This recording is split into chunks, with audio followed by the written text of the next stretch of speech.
ma yalzamul mudahhi idza dakhalatil ashr. Apa yang diharuskan, yang harus dilakukan oleh orang yang ingin berkurban ketika sudah masuk 10 yakni Dzulhijjah. Dari pertama ya, dari tanggal 1 sampai tanggal 10. Ada dua bahasan di sini. Yang pertama adalah apa yang dia harus lakukan dengan yakni sembelihannya atau daging sembelihannya. Kata beliau hafizahullah taala, yusannu lil mudahhi ay ya'kula min udhiyatihi wa yuhdiya lil aqaribi wal jiran wal asdiqa. Disunnahkan untuk orang yang sudah berkurban, dia memakan dari daging kurbannya, kemudian dia menghadiahkan daging kurbannya untuk karib kerabat dia atau tetangga dia atau teman dia, wa yatasaddaq 'alal fuqara, dan kemudian dia juga harus bersedekah kepada orang-orang fakir dan juga miskin. Makanya dibagi 3. Sepertiga dia, sepertiga hadiah, sepertiga untuk fakir miskin. Allah Subhanahu wa taala berfirman, "Fakulu minha wa at'imul ba'isal faqir." Maka makanlah sebagian darinya, dari daging kambing, sapi atau onta sembelihan kurban Anda, dan berikanlah sebagian lagi untuk dimakan orang-orang yang sengsara lagi fakir, al-ba'isal faqir. Wa yustahabbu ay yaj'alaha athlatan, dan dianjurkan membaginya menjadi 3.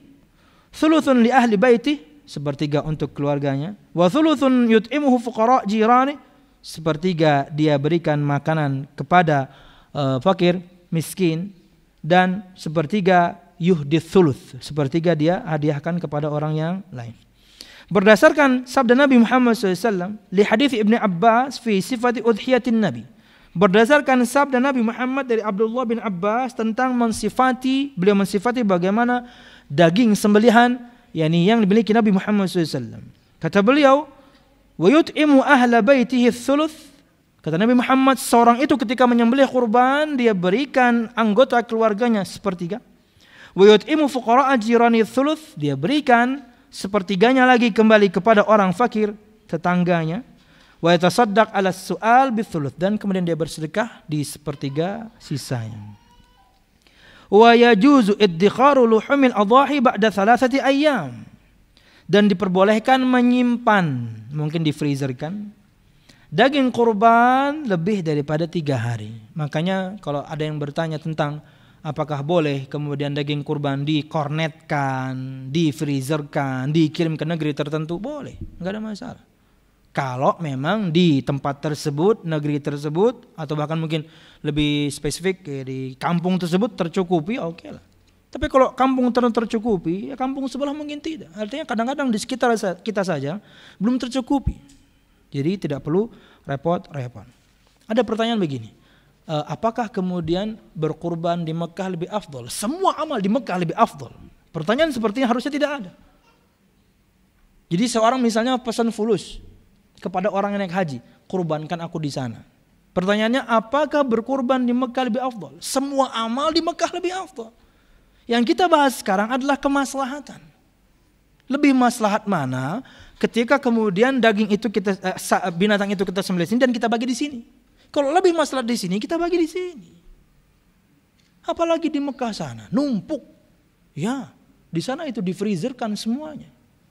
Anda membayangkan jamaah haji berapa, dan semuanya mereka menyembelih yang tamattu dan difreezerkan dan dibagikan kepada kaum muslimin di belahan bumi, yakni di seluruh belahan bumi dibagikan oleh pemerintah Saudi Arabia. Berlebihan mereka dagingnya.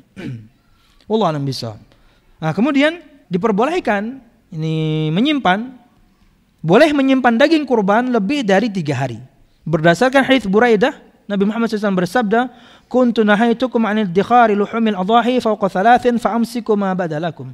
Dahulu aku pernah melarang kalian menyimpan daging kurban lebih dari 3 hari. Maka sekarang simpanlah selama tampak kemaslahatannya bagi kalian. Boleh. Selama ada maslahat simpan. Bagikan. Lebih dari 3 hari pun no problem. Freezerkan, kornetkan, no problem. Untuk memberikan rasa kepada kaum muslimin yang tidak pernah mendapatkan yakni makan daging sapi atau kambing. Wallahu a'lam bishawab. Yang terakhir, ma yalzamu muridut tadhiyati idza dakhalat 10 Dzulhijjah. Apa yang harus dilakukan bagi orang yang hendak berkurban manakala 10 Dzulhijjah tiba? Kata beliau, idza dakhalat 10 Dzulhijjah haruma 'ala man arada ay yudhi ay ya'khudha min sya'rihi aw adfarihi syai'an hatta yudhi li hadits Ummi Salamah radhiyallahu anha marfu'an idza dakhala al-'ashru wa indahu udhiyatun yuridu an yudhi fala ya'khudanna sya'ran wa la yuqallimanna adh-dhufran wa fi riwayah fala yamassa min sya'rihi wa basharatihi syai'an. Bila 10 hari awal bulan Dzulhijjah tiba, artinya kita tahu ini sudah masuk awal Dzulhijjah. Haram atas seseorang yang hendak berkurban untuk memotong rambut dan kukunya sehingga dia menyembelih. Habis menyembelih baru dia boleh potong kuku, baru dia boleh cukur rambut. Berdasarkan hadis dari Ummu Salamah radhiyallahu anha secara marfu' sampai kepada Nabi Muhammad SAW.